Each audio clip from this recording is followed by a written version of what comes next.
It's another political show, and for our political fans from around the world, it's still Afolabi, and I'm here with Mustafa Jinodu. And today we're going to be discussing the disturbing incidents of more like a genocide that occurred in Plateau State, Boko's local government in Plateau State, that had to do with the killing of thousands of people that happened a couple of days ago. And with me to discuss that, Kule is in as well. Kule Williams, welcome to the show. Okay, Hello, Fulani. So guys. first, let's start off. How many people are killed? Are you sure that it's thousands that's killed? Oh, sorry, 70 villagers. I beg your pardon. I was about to say, 70 don't villagers. scare me up. Don't scare me up. 70 70 villagers. I was What? villagers. scared 70 too. villagers. Thousands. Yeah, I think you had too much Igbo. A I'm lot of joking. these killings are actually unreported. So you can be sure Oh no, that no, it's no. actually Nigeria more is in a than state that. of turmoil. I live in the U.S. where there's violence. And you see black boys with machine guns, and in Nigeria, we always say Americans are barbarians. Nigeria has reached the barbaric state now. It's a lawless country. The rich can do whatever they want. People get killed. There's no security for them. If people, at least here, if someone comes and shoots you, within a minute, police will be here. In Nigeria, you're on your own. The country has failed miserably. What are your thoughts on this? Give us the breakdown. What's known about this whole thing that happened, Afolabi? Now, basically, this has been a very volatile area, and there's been killings like this between ethnic groups. I think it's ethno-religious, basically. And Jos and some of these local government areas that are remote in Plateau states have not been new to this kind of attacks. So basically, it's one locality killing the other locality, totally unarmed people being attacked in Plateau State. Some say it might be land dispute. Some say they are politically sponsored. Some say they are religious. So, and authority and security forces have not really identified a specific cause for the massacre, but most Yeah, of it, the it past incidences have been land disputes. Either, yeah, this is ethnic, yeah, ethnic and political. It's about yes, money, land. communal clashes, basically. hmm And it's a lawless country because where is the military? Where are the police? Nigeria's Exactly. police military, they're not anywhere to protect people, but yet they're living off of the resources of Nigeria, the minerals, the oil, and everything. The politicians are chopping, everybody is chopping, but there's no police, there's no protection. So it's a lawless country. Someone can come and kill you and take your land, and there's nothing you can do. Nigeria has failed. Let's just accept it. What do you think, Kunle? I'll say Nigeria is failing, but it's not quite completely failed. What I'll say about what's happening in the north is just because we've got a dysfunctional government right now.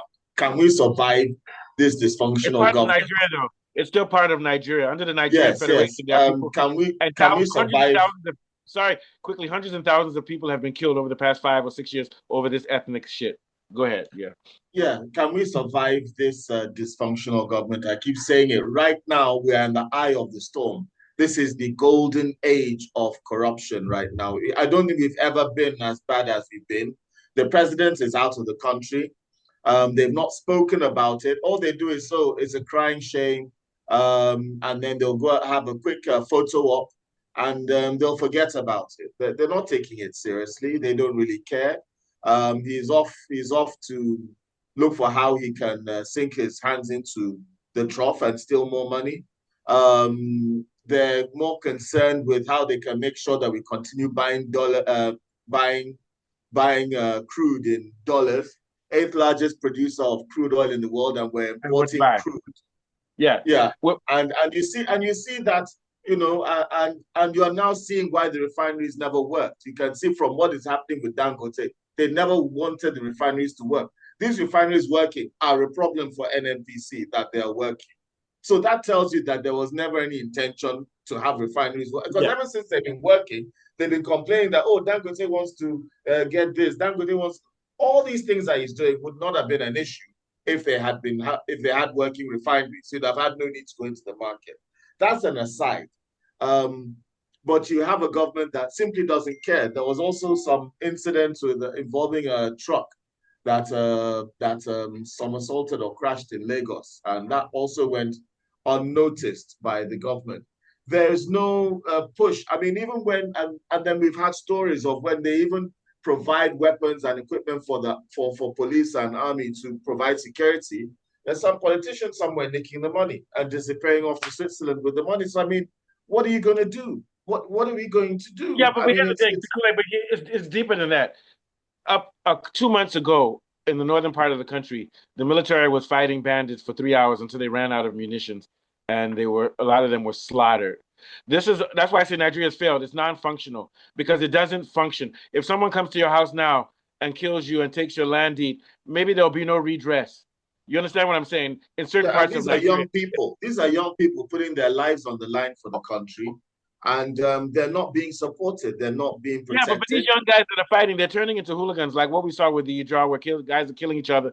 I'm not saying that I'm not judging them. They're hooligans because they know that the government doesn't care about them. Their parents don't care about them. Our grandparents did not care about us. They let us get to this point in Nigeria. Nigeria has always been a feudal state in which we sit by and we only look out for ourselves. We tell our children, don't worry about anybody else. Worry about yourself. That's the policy in Nigeria. In Nigeria, especially with the Yoruba, it's all about you. Don't worry. Like maybe I'm not gonna. I'll use somebody else's name. Somebody else. I saw somebody and his dad told him when he went to South Africa. He said, "Don't hang out with Nigerians. Nigerians are bad people." That's the Nigerian mentality. Don't hang out with Nigerians when you go to America. Don't do that. Just look out for yourself. There's no unity in Nigeria. Everybody is looking out for themselves. Nobody cares. Nobody in Lagos cares that children and women are being raped in Jos in the northern part of the country. Christians are being burnt. Nobody cares. But when they hear that George Floyd died in America, they will stand from Nigeria and march on bridges and say, let's stand for democracy in America. Let's stand for game. I'm serious. Ironically, even George Floyd, they're not really caring about No, yeah, George but what I'm Floyd saying is that either. but what I'm trying to say is that when they had the George Floyd thing, they said end police violence. We take the cues from Americans because they saw Americans do it. We now decided to do it too. We don't give a fuck about ourselves at all. We don't give a fuck about our country because if we did, how can we sit down and let up to almost 100,000 people die based on their religion in our country? If this happened in America or in France, they would shut down the whole country. What are your thoughts of Falabi? I quite agree with you, and I think it's a systemic failure of the government in not being able to adequately secure the country. If you look at some of these localities in Plateau State, they are remote areas. Most of them are desert-like places, and it's far from communication. When these attacks happen, it's difficult for them to send intelligence to the police. So before the get rescue teams, they've already killed and Don't worry, maimed we'll wrap it and up soon. I know you got a call. Go ahead. Yeah, go ahead. and raped a lot of people. So basically, the way I see it is that the government should give some of these localities autonomy to secure themselves because they understand the topography of these places, Yeah, understand how to secure these places. Maybe some kind of vigilante will be more yeah, effective than the Nigerian yeah. police. Here's what I have to say. So on the point you make, sorry to cut in front, but the thing is that Nigeria has oil and minerals. It has more wealthy resources than Germany. In Germany, every little village, there's electricity, there's water, there's everything. In any little village in Germany, if I attack their house and they call the police, they'll be there in 10 seconds. So this is the sign of corruption in Nigeria, which has been here since the 80s, in which the wealth of the country is not used to build the infrastructure. We all know that even the US has rural areas, but even in rural areas in the US, you have gas stations, you have food, you have everything.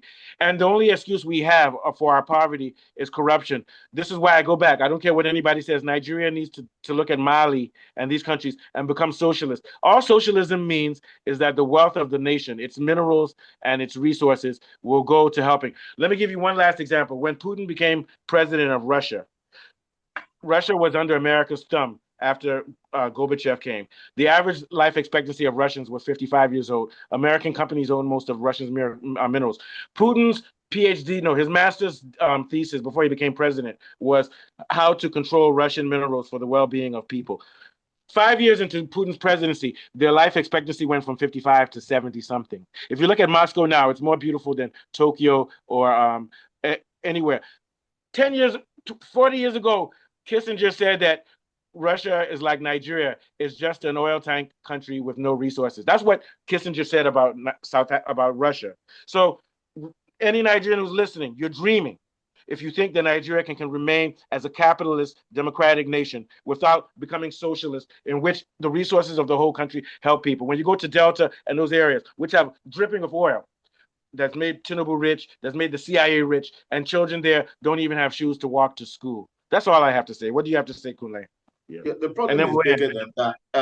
Nigeria is neither capitalist nor socialist nor a it's federal feudal. state. It's just Yeah. a feudal system. So they can tomorrow say yes, we're socialist, but you'll still have the same problems. The problem is that the government is Yeah, but Kool-Aid, fundamentally let's look at the definition. dysfunctional, Kool-Aid by regardless of definition. whatever Kool-Aid, here's the ideology it thing. follows. Kool-Aid by definition, a socialist country is a country in which the revenue is used for the well-being. So they cannot, if they are truly socialist, then the problem will go away. Because socialism, part of the definition of socialism is that you have a constitution and you have a power equilibrium in the country, which makes sure that corruption doesn't get to the level in which regular people suffer. So by definition, if by definition Nigeria is a socialist country, then this problem will go away. Because by definition, socialism means limiting. It doesn't mean erasing, limiting corruption to the level at least where national resources are used for the well-being of people. Go ahead, Kulane. What I'm saying is that the fundamental problem is corruption. I've seen socialist countries have corruption issues. Before we Okay, can have any sorry to cut in ideology. front of you one more time. You're right. But once we go back to this democratic American system, they would dictate our policies, and without corruption or whatever, it will still be the same problem. We have to take a stance where okay, I'll say it as much. Nigeria needs to be sovereign, and within its constitution, this corruption needs to be addressed. Go ahead. Yeah. Yeah, and the way that we are going to address the corruption system in Nigeria is another fundamental issue because we have to find out where it's coming from. Why is it? My father, when he was in the Constituent Assembly, told me that you were threatened to collect money as bribe, and if you didn't collect it, you could actually be exposed as being corrupt. That's what he said. So the system is not even like you can go in there with good intentions. You go in there with good intentions, and if you don't play their game, they can even put you in trouble if you don't collect this money. And this was in 1988, not even now that is much worse than then. The system is just, it's gone beyond, it's broken to a point that it needs something extreme. It needs I'll tell you what it needs. We need to have a true people's union. Our citizens need to have a revolution. The citizens are sitting down here and they're actually labeled. For years, our citizens have watched this country corrupt and we're not doing anything, and we're still not doing anything. Yoruba people will say, I don't care, I'll still vote for Tinubu. That means they're part of the problem. Go ahead. I don't think they're voting for Tinubu. I think that we've reached a point where even it's become a ridiculous level of corruption. I'm not even sure Tinubu won the election. I don't know about that. I think there's a lot of nonsense going on there. So we have to take that into consideration. And this has been going on since the 50s. I've been hearing about even since the 50s where they said that the North was winning, I think, was it an election many, many years ago? I saw a video on that. In the North, they count goats when they do census. And that was the British influencing elections in Nigeria. And now it's America. Is it America? Is it the West? Is it the British? Is it Boko Haram? That's, the Sahel. All these things are all linked externally. There's external issues that have caused the fundamental dysfunction. And it's now become a part of our culture. And to the point that even at the lower level, we bribe police if you want to do something. Before you said it, that's what I was going to say. Nigeria has a cultural problem. And I think the culture goes back to even before colonialism. We are narcissistic people. We're grandiose, especially the Yoruba. We don't care about our community society. We only care about chieftaincies. Call me Igwe, call me Baba, call me this. We care about when we went to ISL, look at his babs. He's wearing proper babs. If you're not wearing proper babs, you're a loser. We have an obnoxious culture in Nigeria in which we make you feel like you're less than human if you're not a chief or if you don't have cars and monies. Nigerians at our root, our culture, are narcissistic, myopic, and we have no national unity. What do you think, Falabi?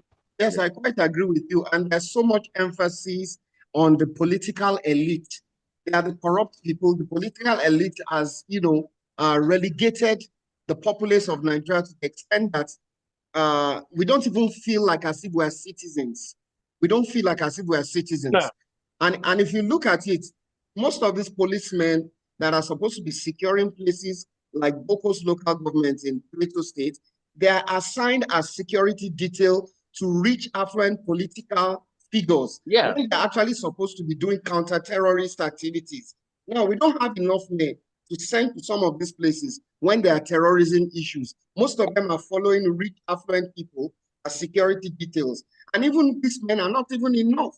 So it's a systemic problem of corruption all around. They prefer to be It's security corruption, detail. and I still think we need to Even when have you a look at cultural Nigerian revolution. politics, all it is about one politician fighting another politician over their power base. It's about, that's the most commonly used word now. Somebody's power base against another. Nobody's talking about reforming anything. It's all about power base and who is the powerful person. And the only people that benefit are the politicians themselves and their cronies. That's it. That's it. It's the And it politicians and it their even goes down cronies. to the local election, because whoever's at a local level is still part of the hierarchy that goes up to Tinubu. It's just a power game. This is gangsterism at its height. Sorry, can I continue? Yeah, we're going to end up, because I know we are busy. And what's even ironic, these security personnel that are putting themselves on the line to protect these people, sometimes, when they retire, they're penniless. They're carrying gun and they're running around saying, "This is my God, they talk about God, they talk." When they retire, they're penniless. They're forgotten. They don't get their pension. They need their pension. They're starving. They're begging on the street. But when they were working, they had a gun and a badge and they were able to use it. But then Kula, you know what the next level will be? Kula, you know what the next level will be?